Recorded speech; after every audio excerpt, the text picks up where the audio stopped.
Summa Teológica, parte 19. Cuestión 10. El modo como se mueve la voluntad. Debemos estudiar a continuación, Kios-8 Inter, el modo como se mueve la voluntad.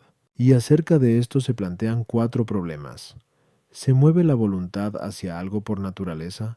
¿La mueve su objeto necesariamente? ¿La mueve el apetito inferior necesariamente? ¿La mueve necesariamente desde el exterior Dios? Artículo 1.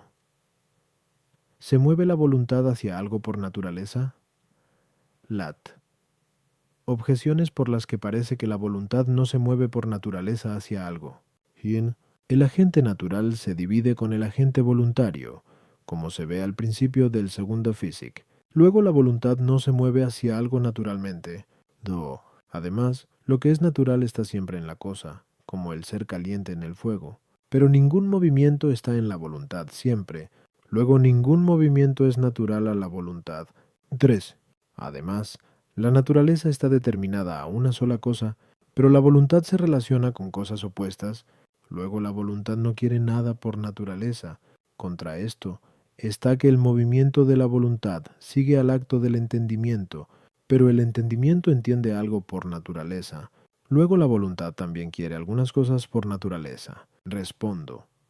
Como advierten Boecio, en el libro De Duabus Naturis, y el filósofo en el quinto Metaphys. La naturaleza se dice de muchos modos. Unas veces se dice el principio intrínseco de las cosas móviles, y esta naturaleza es la materia o la forma material, como se desprende del Dusa Physic. Otras veces se llama naturaleza a cualquier sustancia o incluso a cualquier ente. Según esto, se dice que es natural a una cosa lo que le corresponde según su sustancia, y esto es lo que de suyo es inherente a la cosa. Ahora bien, en todas las cosas, lo que de suyo no es inherente se reduce, como a su principio, a algo que es inherente. Por eso, es necesario que el principio de lo que pertenece a una cosa sea natural. Si se entiende la naturaleza de este segundo modo, esto se ve claramente en el entendimiento, pues los principios del conocimiento intelectual son conocidos por naturaleza. Lo mismo, también, el principio de los movimientos voluntarios debe ser algo querido naturalmente. Ahora bien, a lo que tiende por naturaleza la voluntad, lo mismo que cualquier potencia a su objeto, es al bien en común, y también al fin último, que se comporta en lo apetecible como los primeros principios de las demostraciones en lo inteligible, y, en general, a todo lo que conviene a quien tiene voluntad según su naturaleza, pues, mediante la voluntad, deseamos no sólo lo que pertenece a la potencia de la voluntad, sino también lo perteneciente a cada una de las potencias y a todo el hombre. Por tanto, el hombre naturalmente quiere no sólo el objeto de la voluntad, sino también lo que conviene a las otras potencias, como el conocimiento de lo verdadero, que corresponde al entendimiento, o el ser, el vivir y otras cosas semejantes, que se refieren a la consistencia natural. Todas estas cosas están comprendidas en el objeto de la voluntad como bienes particulares.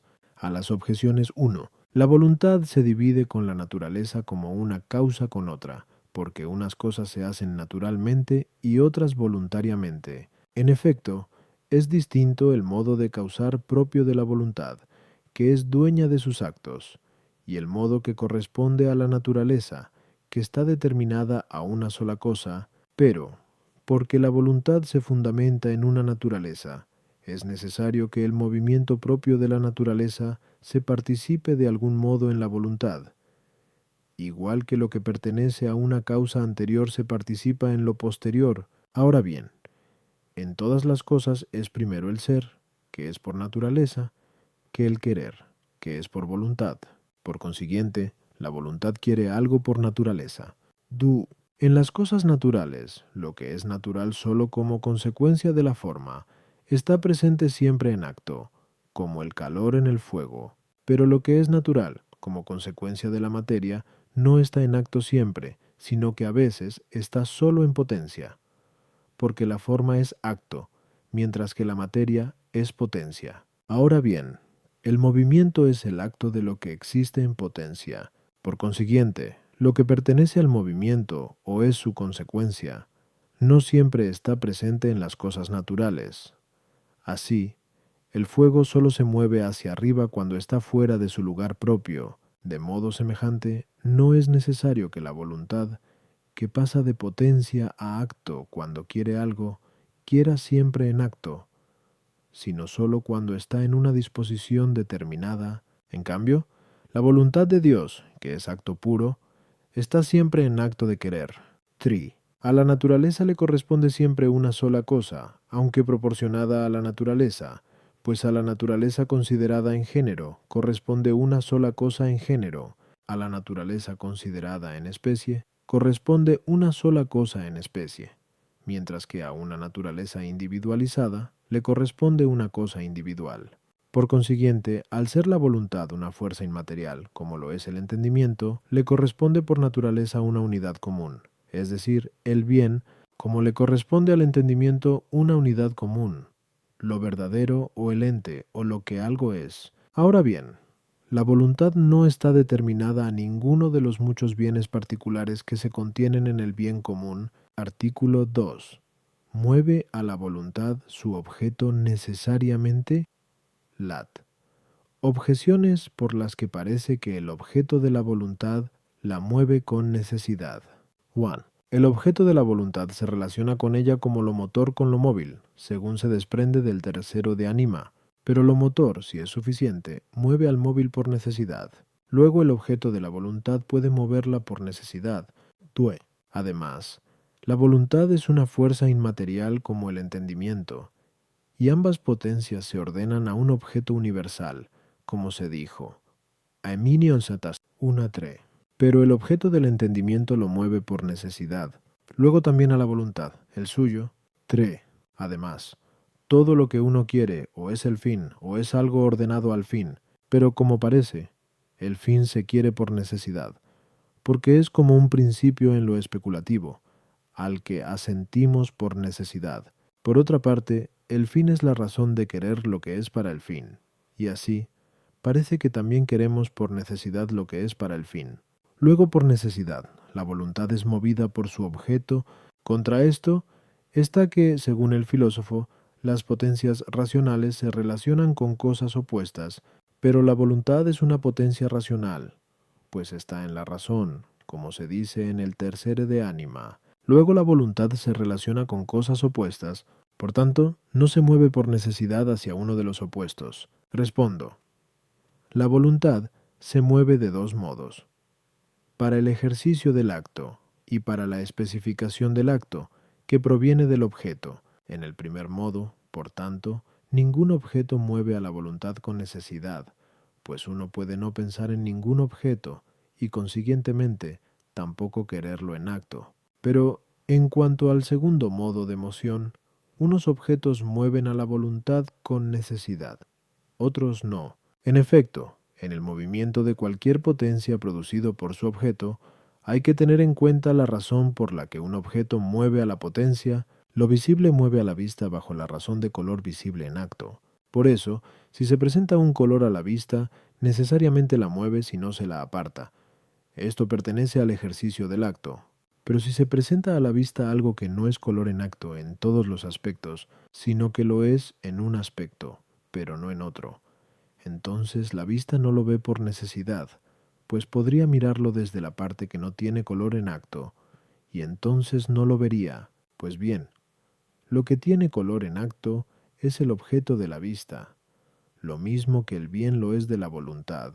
Por tanto, si se propone a la voluntad un objeto que sea universalmente bueno y bajo todas las consideraciones, necesariamente la voluntad tenderá a él si quiere algo, pues no podrá querer otra cosa. Pero si se le propone un objeto que no sea bueno bajo todas las consideraciones, la voluntad no se verá arrastrada por necesidad, y, porque el defecto de cualquier bien tiene razón de no bien, sólo el bien que es perfecto y no le falta nada, es el bien que la voluntad no puede no querer, y este es la bienaventuranza. Todos los demás bienes particulares Por cuanto les falta algo de bien, pueden ser considerados como no bienes, y desde esta perspectiva pueden ser rechazados o aceptados por la voluntad, que puede dirigirse a una misma cosa según diversas consideraciones. A las objeciones 1. Solo el objeto que tiene totalmente razón de motor es el motor suficiente de cualquier potencia, pero si le falta algo, no moverá con necesidad, como se dijo, a tú. El entendimiento es movido necesariamente por el objeto que es siempre y necesariamente verdadero, pero no por lo que puede ser verdadero y falso, es decir, por lo contingente, como se dijo acerca del bien. Tú, Tri. El fin último mueve a la voluntad por necesidad, porque es el bien perfecto, y lo mismo cuanto se ordena a este fin, sin lo cual no se puede llegar a alcanzar, como el ser y el vivir, etc. Pero las demás cosas, sin las cuales se puede alcanzar el fin, no las quiere necesariamente quien quiere el fin, del mismo modo que quien acepta los principios no acepta necesariamente las conclusiones, sin las cuales los principios pueden ser verdaderos. Artículo 3. ¿Mueve a la voluntad el apetito inferior necesariamente? Lat. Objeciones por las que parece que la pasión del apetito inferior mueve la voluntad por necesidad. Kiel, dice el apóstol en Rom 7:15. No hago el bien que quiero, sino que hago el mal que odio. Y esto lo dice por la concupiscencia, que es una pasión. Luego la pasión mueve necesariamente la voluntad. Además, como se dice en el 13 de Ánima, según es uno, así le parece el fin. Pero no está en la potestad de la voluntad el dejar a un lado inmediatamente la pasión. Luego no está en la potestad de la voluntad no querer aquello a lo que la inclina la pasión. Además, una causa universal solo se aplica a un efecto particular mediante una causa particular. Por eso tampoco la razón universal mueve sin que medie una estimación particular, como se dice en el tercero de Ánima, pero la voluntad se relaciona con el apetito sensitivo, como la razón universal con la estimación particular. Por consiguiente, la voluntad solo se mueve a querer algo particular, si media el apetito sensitivo. Luego, si el apetito sensitivo está dispuesto a algo por alguna pasión, la voluntad no podrá moverse a lo contrario. Contra esto está lo que se dice en Gen 4,7. El apetito te estará sometido y lo dominarás. Luego el apetito inferior no mueve a la voluntad por necesidad. Respondo como se señaló, no vea, tú. La pasión del apetito sensitivo mueve la voluntad desde la parte en que la voluntad es movida por el objeto, es decir, en cuanto que un hombre, predispuesto por una pasión, juzga que es conveniente y bueno algo que no juzgaría así estando sin pasión. Ahora bien, un cambio de este tipo, producido en el hombre por una pasión, sucede de dos modos. 1. Cuando la razón queda totalmente atada, hasta el punto de que el hombre queda sin uso de razón. Por ejemplo, aquellos que llegan a ser furiosos o dementes por una ira vehemente, o por concupiscencia, o por alguna otra perturbación corporal. Pues este tipo de pasiones no se producen sin transmutación corporal. Acerca de estos hay que argumentar como acerca de los animales irracionales, que siguen el ímpetu de la pasión necesariamente, pues en ellos no hay movimiento de la razón, y por consiguiente, tampoco de la voluntad. Otras veces, en cambio, la razón no queda totalmente absorbida por la pasión, sino que queda la posibilidad de algún juicio libre de la razón. Y en esta medida queda algún movimiento de la voluntad, puesto que, en la medida que la razón permanece libre, y no sometida a la pasión, el movimiento de la voluntad que permanece, no tiende por necesidad a lo que sugiere la pasión, y así, o no hay movimiento de la voluntad, sino que domina solo la pasión, o, si hay movimiento de la voluntad, no secunda necesariamente a la pasión. A las objeciones 1. Aunque la voluntad no pueda hacer que no surja el movimiento de la concupiscencia, del que afirma el apóstol en Rom 7:15, hago, es decir, deseo con concupiscencia, el mal que odio. No obstante, la voluntad puede no querer desear con concupiscencia, o no consentir con la concupiscencia, y así no se secunda necesariamente el movimiento de la concupiscencia. Como en el hombre hay dos naturalezas, la intelectual y la sensitiva, unas veces se muestra de un modo con toda el alma, porque la parte sensitiva se somete totalmente a la razón, como ocurre en los virtuosos, o, al contrario, la razón queda absorbida totalmente por la pasión, como ocurre en los dementes. Pero otras veces, aunque la razón esté obnubilada por una pasión, queda algo de razón libre, y, de acuerdo con esto, uno puede repeler totalmente la pasión, o al menos abstenerse de secundarla. En realidad, en esta disposición, porque el hombre está dispuesto de distinta forma según las distintas partes del alma, le parece una cosa según la razón y otra según la pasión. La voluntad no sólo se mueve por el bien universal aprehendido mediante la razón, sino también por el bien aprehendido mediante los sentidos, y por tanto, puede moverse hacia un bien particular sin pasión del apetito sensitivo. Realmente queremos y hacemos muchas cosas sin pasión, solo por elección, como queda bien claro en aquellas cosas en las que la razón se opone a la pasión. Artículo 4. Mueve Dios, como motor exterior, a la voluntad necesariamente. Lat. Objeciones por las que parece que Dios mueve a la voluntad necesariamente. 1. Todo agente al que no se puede resistir mueve con necesidad, pero no se puede resistir a Dios, que es de virtud infinita. Por eso se dice en Rom 9:19, ¿quién resistirá a su voluntad? Luego Dios mueve la voluntad con necesidad. Además, la voluntad se mueve con necesidad hacia lo que quiere por naturaleza, como se dijo, Ataptúa 3, pero es natural a todas las cosas que Dios obre en ellas, como dice Agustín en 26 Ousa contra Faustum. Luego la voluntad quiere necesariamente todo aquello hacia lo que Dios la mueve. Sí. Además es posible aquello de lo que no se sigue lo imposible si se supone, pero se sigue lo imposible si se supone que la voluntad no quiere aquello hacia lo que la mueve Dios, porque según esto, la operación de Dios sería ineficaz. Por tanto, no es posible que la voluntad no quiera aquello hacia lo que Dios la mueve. Luego es necesario que ella lo quiera. Contra esto está lo que se dice en Eclo 15:14. Dios hizo al hombre desde el principio y lo dejó en manos de su albedrío. Por tanto, no mueve su voluntad con necesidad. Respondo, como afirma Dionisio en el capítulo 4 de De Divin Nom, a la providencia divina no corresponde destruir la naturaleza de las cosas, sino conservarla. Por eso mueve todas las cosas según su condición. Así, de causas necesarias se siguen efectos con necesidad, mientras que de causas contingentes se siguen efectos contingentemente. Así, pues, porque la voluntad es un principio activo, no determinado a una sola cosa, sino que se relaciona indiferentemente con muchas.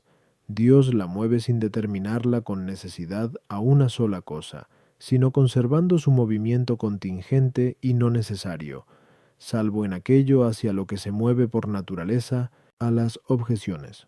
1. La voluntad divina no sólo alcanza a hacer algo mediante la cosa que mueve, sino también a que se haga del modo conveniente a su naturaleza, y por eso repugnaría más a la moción divina que moviera la voluntad con necesidad, pues esto no es propio de su naturaleza, que el moverla libremente, como corresponde a su naturaleza. Para cualquier cosa, es natural lo que Dios obra en ella para que le sea natural. Así, algo es conveniente a la naturaleza de una cosa, en la medida que Dios quiere que le sea conveniente. Ahora bien, no quiere que cuanto se obra en las cosas les sea natural. Por ejemplo, que resuciten los muertos. Pero quiere que le sea natural a todo estar sometido a la potestad divina. 3. Si Dios mueve la voluntad hacia algo, es incompatible con esta suposición que la voluntad no se mueva hacia ello. Sin embargo, no es absolutamente imposible. Por eso no se sigue que Dios mueva la voluntad con necesidad,